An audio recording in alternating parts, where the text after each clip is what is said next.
So today's program, Leaving MAGA Behind, I think is going to be exceptional. I'm so glad this gentleman is here. Daniel Collins is a motivational speaker and influencer. Welcome. I'm so happy you're here. Thank you. I have a little bit of biographical information for you about Daniel that he's forwarded to us. Daniel Collins is a former professional baseball player whose path took an unexpected and painful turn from the promise of athletic stardom to the harsh realities of incarceration. While serving time, Danny found himself entangled in the world of white supremacy and Christian nationalism, seeking identity, brotherhood, and meaning in all the wrong places. But this story didn't end there. Through deep personal reflection, accountability, and spiritual deconstruction, another iPhone, and spiritual deconstruction, Danny began to confront the lies he had bought into and the harm he had caused. That awakening set him on a path of radical transformation. Today, Danny is a speaker, mentor, and anti-racist advocate committed to truth, justice, and social healing. He uses his raw, lived experience to challenge systems of oppression and inspire others to confront their own biases and beliefs. From professional baseball to prison to purpose, Danny's story is one of redemption, resilience, and the lifelong work of becoming who you were meant to be. It almost makes me choke up, honest to God. So I'm going to now slide my monitor over to Daniel to do his presentation and talk with you all. Over here. And you have the floor, and welcome. Am I there? First and foremost, thank you for affording me the opportunity to be here. I've spoken at a lot of different places before, from high schools to prisons, jails, rehabs, mental health facilities. This is the first time I've ever, even churches, this is the first time I ever spoke to a group of humanists. And to be completely honest, I had no idea like what humanists were.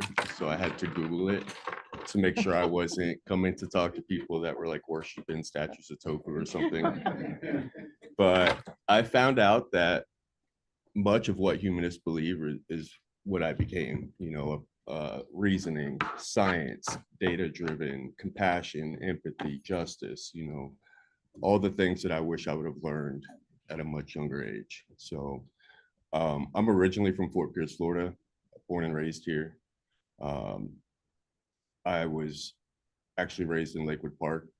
My biological mother left when I was 1, and I was raised to believe that my stepmother was my biological mother. Nobody ever communicated in my household. There wasn't much communication, there wasn't much affection, it was a lot of discipline. Just had to be the best at whatever it was that I was doing, whether it was academically, with school, sports, with baseball. That was, if I performed well, I received love. Like, that's kind of the message that I got at a very young age. And I was playing basketball in front of my house one day, and these 2 girls come riding by on a bicycle. One girl points to the other girl and says, "Hey, Daniel, that's your sister, Rebecca." And they keep riding. And I didn't know how to process that. So I did, what probably any child would do, is I picked up my basketball, ran in the house, and hid in my room. And, this would probably become the pattern for my life, is that anytime I'm faced with adversity or problems or things that I didn't understand, I would just run from it, or I'd shut down, or I'd, suppress it and not face it head on. A couple years passed, or not, well, actually a couple weeks passed originally, and then the same girl comes up to me and says, "Hey, Daniel, you don't know me, but my name's Rebecca and I'm your sister." And I ran the opposite direction. Now, if I was able to process these things at that young age, I would have realized that obviously I have sisters that live in the same community. They're close enough to know where I live and down the road for me. But I still never say anything to my parents. So the lady that I was calling my mom, I still call her my mom today because she raised me as my mother. But I started to become resentful and looking for ways that she wasn't. And I had to take a birth certificate to the Little League field to verify my age. And when I took the birth certificate, I realized that the lady I was calling my mom and the lady on the birth certificate weren't the same people. They were 2 different names. And this was the first time that I recognized it, but I still didn't know how to process it. And I gave the birth certificate to my Little League coach, and I started crying. And the Little League coach, he was like a second father, and he pulled me in. He's like, "What's the matter, son?" And I said, one day I'm going to grow up and play professional baseball for the Atlanta Braves, because Braves were my favorite team at that time. So maybe my mom would want me. And still none of the adults said anything to me. There was, no communication. They just said, it's going to be all right. And but kids are smart. They're intuitive. They pick up on things, and I was picking up on a lot of things. And so I used that pain then as like the motivation to move forward and to be the best in school, the best at baseball.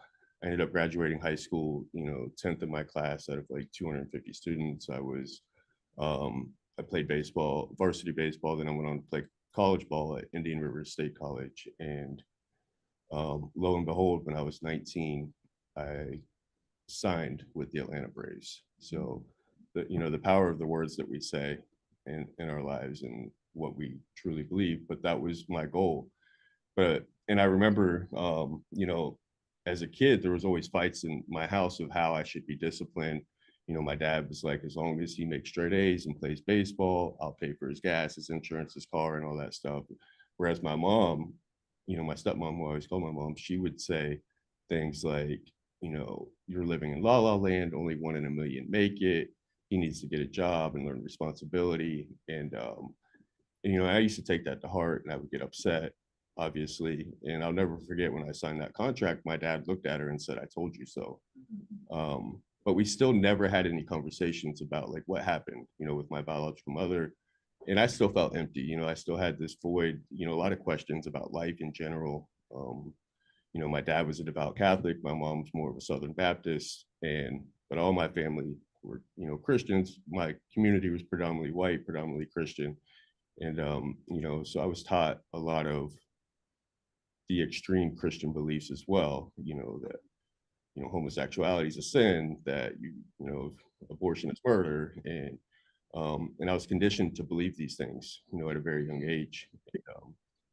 But I still didn't, understand a lot of things. I still had a lot of questions. But when I signed that contract, I thought I had arrived, but I still felt empty, and I couldn't find anything that would give me peace. And ultimately, I think that's what I was searching for, some sort of peace. And it didn't take long before I started drinking and, chasing that lifestyle of drinking and clubs and women, thinking that the money's never going to end. I'm going to be, multimillionaire playing professional baseball. And, this was it. Like, eventually the drinking turned into a little bit harder drugs, started doing cocaine and, enjoying what I thought was the nightlife, and that I could just put this down and walk away from it anytime that I wanted. And, come to find out I couldn't. It wasn't long before I started going through all the money. To the point where I lost everything and ended up homeless, living on the streets for about 2 to 3 years, through Fort Pierce and Port St. Lucie, just trying to figure out like what I was going to do with my life. My entire identity had been in baseball. And when that was stripped from me, again, I didn't know who I was, like, who am I? And a lot of the times, the people I was surrounded by, were Christians. So they would be like, well, you're a child of God, like as long as you believe in Jesus, you'll be saved and everything will be good. And I was, in my most vulnerable moments. So like a lot of times if I wanted a place to sleep or food to eat, I kind of had to go by what they were telling me, and I felt like that was exploited a lot, that if I didn't do it their way, then it was the highway, or I'd be homeless, or I'd not have something to eat, or an opportunity at a job. And I felt like I was very dependent on other people. And this became a pattern for a little while too, and throughout that process. And eventually what happened is I was living with a friend. At this point, like, I was ready to end my life. I had multiple suicide attempts, where I would wake up in mental health hospitals, tethered to the bed. And I just, I didn't want to live anymore. And I got to this very dark place. And I had stayed up for a couple days drinking and doing coke. And I was living with a friend who was like a childhood friend, but he was also selling drugs at the time. And I went to rob him of his drugs. And when I did, he called the cops, or his girlfriend called the cops. And I remember driving out of the back of his neighborhood, and thinking to myself, like, I wanted to end my life. And it's the middle of the night. It's just me and a cop on the road. And I'm going to turn in Fort Pierce, if anybody's familiar, but I'm on Angle Road. I'm going to turn on Kings Highway to go to Orange Avenue to 95 and go south. And the cop turns in the intersection at the same time. So I went straight, but he stopped right there. And I knew he was coming for me. So I looked in the rearview mirror and I was like, this is it. Like, he's going to have to kill me. I'm not stopping. Like, I'm not going to prison. I'm not going to jail, but it also, I didn't want to live anymore.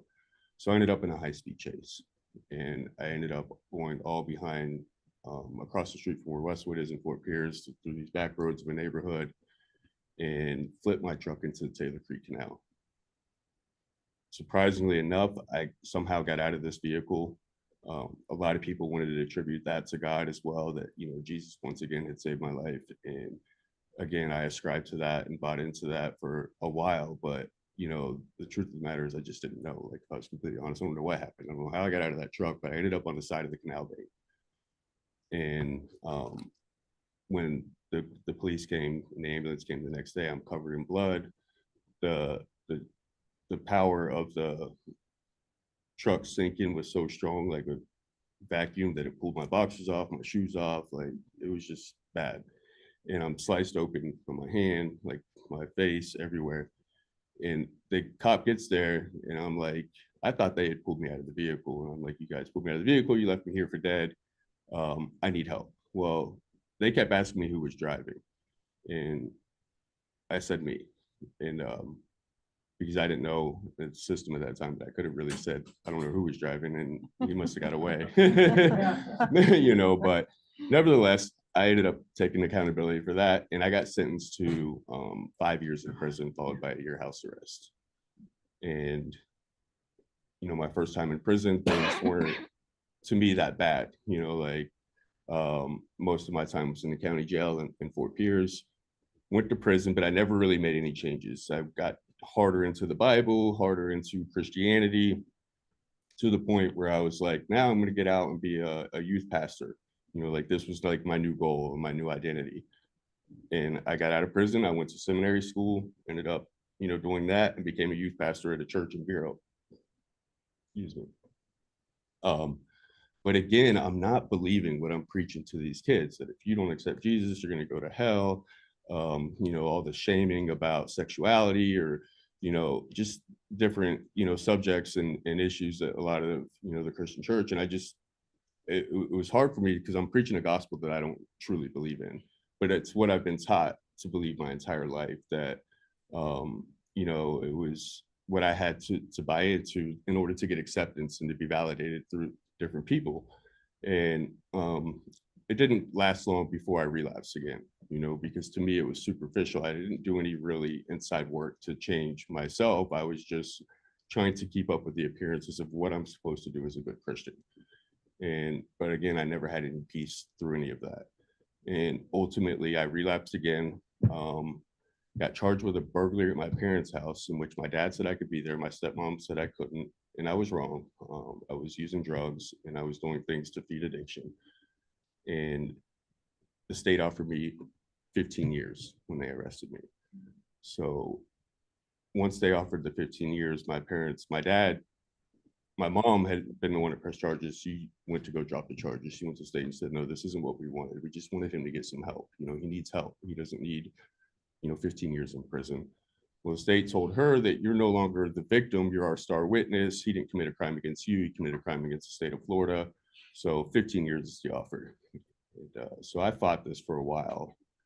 And in that process, I had met a man that was a pastor in our community, a wealthy businessman with a big business, you know, millions of dollars. And he told me that he would pay for my attorney. So they said about $40,000, this attorney said, and we could basically make it go away, right? I didn't have that money at that time, but he said that if I lived with him, worked for him, and the girl that I was with at the time was an atheist, and every time that I would bring her around him, he would tell her that, you know, she has to believe in Jesus or she'd go to hell. He'd always try to convert her. And obviously that became an issue. So he gave me the ultimatum: either you can come live with me, I'll pay for the attorney, but you have to leave her because she's not a Christian and y'all can't be unequally yoked. So I made the decision that no, I'm just going to take whatever happens. Ultimately, I got 7 years in prison, followed by 5 years of probation for a burglary at my parents' house, in which they both just wanted me to get help. While in prison this time, I I got worse, much worse. And somebody once said, and thinking about what you wrote or what you read this morning with the Benjamin Button thing, is that, you know, a guy told me in prison is that most people who go to prison, or when you go to prison, most people, you have a choice. Most people get worse, some get better. You know, don't be the former. And I ended up being the former. I got worse. I went radicalized even more further to the right. It was at the time of the Black Lives Matters movement and Trump campaigning for president that first time around. And I remember thinking to myself, you know, you could, everybody, we have tolerance and acceptance for every group of people, except for if you're a white, straight Christian conservative male, then we're under attack. We're the ones being discriminated against. And I was really driven by this belief that, you know, like that white people, white men particularly, were the blame for everything that's happening in this country. And Trump kind of appealed to that, you know, made me feel safe in not having to learn anything new, is what I tell people all the time.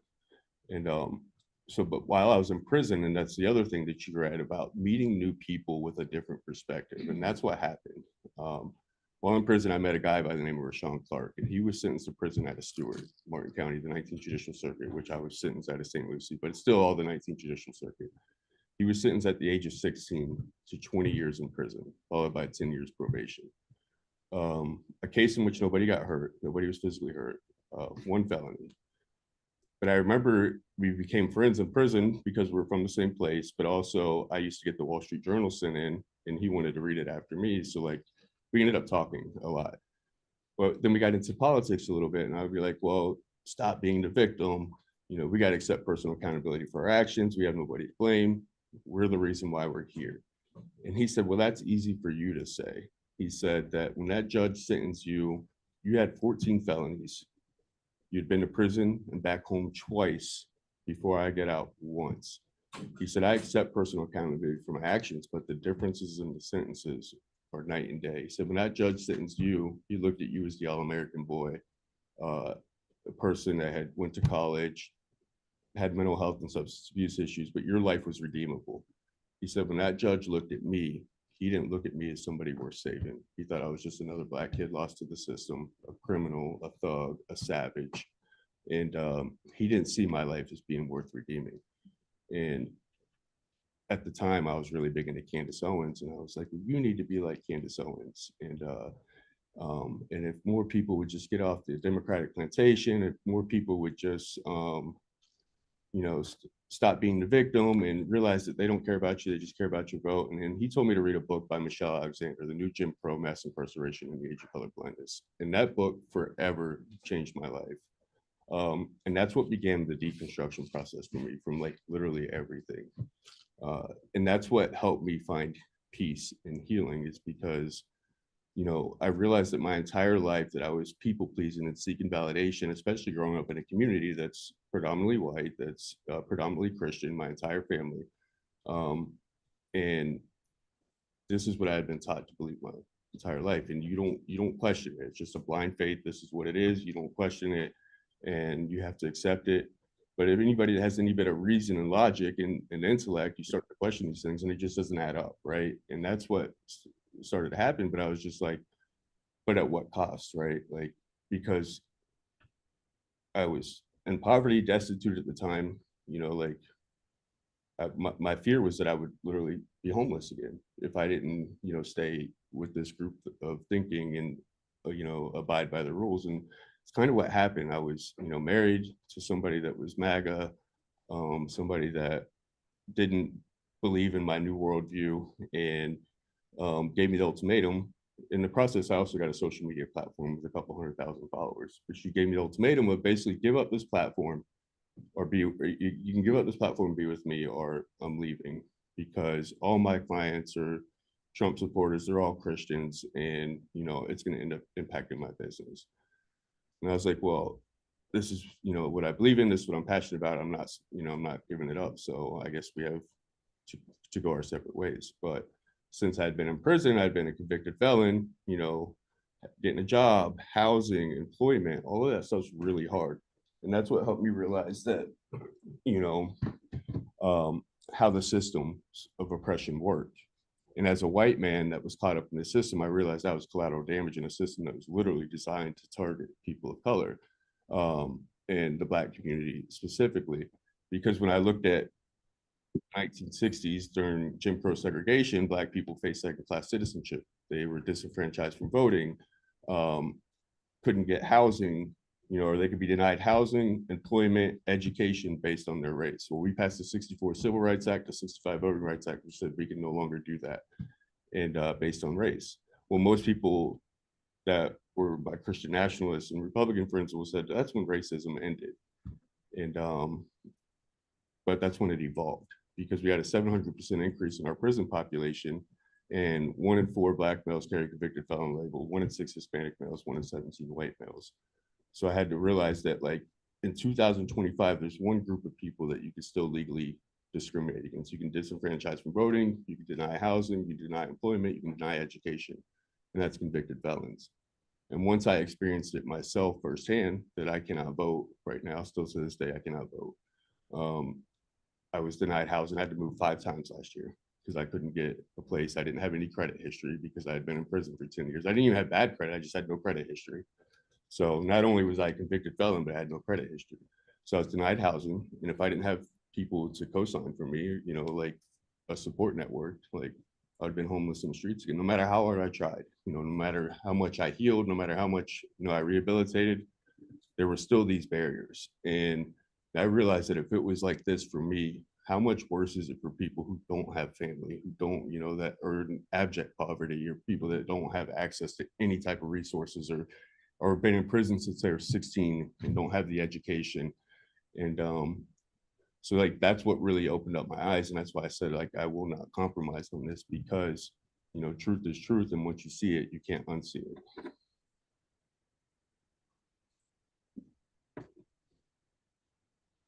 So I ended up leaving that, but I had a lot of fear, because it was literally costing me everything. I ended up losing a career, a wife, a house. My vehicle was technically in her name because I didn't have the credit, like, when I got out of prison. So I was scared, but I knew that I wanted peace, and I wasn't finding it in my Christian nationalist beliefs anymore. Even to the point that I joined a white supremacist gang in prison, and it was at the end of my bid, not because I was scared or I needed protection. I'm a big guy, but it was because of my political beliefs, and the parallels between the political beliefs that I had and white supremacy were, like, went hand in hand at that time. Like, when I read the dogma of that and I studied the politics, I was just like, but it wasn't until I became educated and I deconstructed all of that, that then I've realized how much my Christian beliefs were tied into my political beliefs, and how they were married together. And that's what I look at, the political climate of today. And I see a lot of that, like what she read with, West Point, and how they're trying to make it basically a theocracy and tie Christianity into. And that was one of the things I would say, is that, oh, well, we were founded on Christian, Judeo principles, and we're a Christian nation, and that's what we need to get back to. And that's why we're having so many problems, because this is what I was taught to believe. But the most peace I've ever had in my life is now. And it's because I did the work. I went to therapy, like, literally every day, 5 days a week for 6 months straight, and did a lot of work of deconstructing, and it tied back to a lot of different things. It was always the systems and institutions, whether it was, my faith, my political beliefs, what I believed about economic systems, like every different thing. And, obviously I don't have all the answers now, but I do try to keep an open mind to learning, and, just being the best human that I can possibly be, not because I believe in a sky daddy, but because that's what I want to be, that I don't need, all this propaganda, the notion that if I don't perform a certain way, then I'm going to go to hell, type of thing, to motivate me. I want to be the best person I can be because that's what I want to be. And so now, I do a lot of going around motivational speaking. You know, employment was still very hard for me to find, especially in this community, because I'm so vocal, you know, and I have a platform that reaches millions, so they can see, you know, that I'm as vocal as I am. So a lot of people, especially I was working in sales, so like it was, people were getting offended by it, but so be it. And then, you know, one thing I believed for a long time, and I think this was through my Christian beliefs as well, is that I was a bad person who needed to become good. And I realized through doing the work that I was just a sick person who needed to become well. And once I had that paradigm shift, it really helped me find, you know, healing and happiness and peace in my life. But it's still, you know, a journey. You know, there's times that it's a struggle for me, but I wouldn't trade it for anything in the world, you know, the peace that I have. Because like a lot of times I minimize, you know, the pain that I went through. A lot of it was self-inflicted, but I know that I have a very unique perspective, you know, from professional baseball to 10 years in prison. Like, not so many people have had that experience, you know, being homeless. I tell people all the time, I know what it's like to be on Park Avenue. I know what it's like to be on a park bench, you know. I've experienced both ends of the spectrum, but just to have the peace that I have now and the opportunity to share my story with people, that people actually even want to listen, you know, it's more therapeutic for me probably than anybody else that hears it, because it's what helps keep me, you know, going and, you know, to another day. Because it hasn't always been easy, but it's definitely been worth it. So, I think Well, I will say that in your journey, you're probably among a group of like-minded people who would support you 100% in your new life that you're trying to well, thank you. build strength. And Yes. thank you for your courage. Thank you so much. Thank you for your, thank you.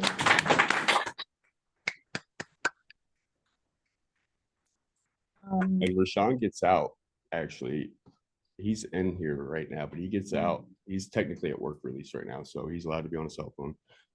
But he gets out August 17th, and he's been in prison since he was 16. Oh my 17 and a gosh. half years in prison, and he only had 16 years alive on the streets. Never went to prom, never graduated high school, never got a license. So like, I'm super excited for him to get out. I'm too. excited for him. Yeah, I hope we get to meet him perhaps. definitely. Yeah. Yeah. And there's another, I don't know who, there's another iPhone there. Somebody's in their car. I don't know who that is. Do you recognize those It looks like, people? is that Brandon? Yeah. Yeah, okay, thank you. And somebody named Roberto. That I don't know. That's Tia. Okay. That's my girlfriend. Oh, all right. Yeah. Well, welcome, welcome, everybody. Welcome, friends of Daniel. All right, so let's open it up for any comments or questions. I really think we need to appreciate the sensitivity and what Daniel has been through when we ask him questions. And I'm just amazed by everything that you've been through. I'm so happy that you're here. I'm happy that you had a chance to share and that is therapeutic for you. So who would like to ask a question of Daniel and or make a comment? Okay, we're going to start with Amanda, then Juanita, then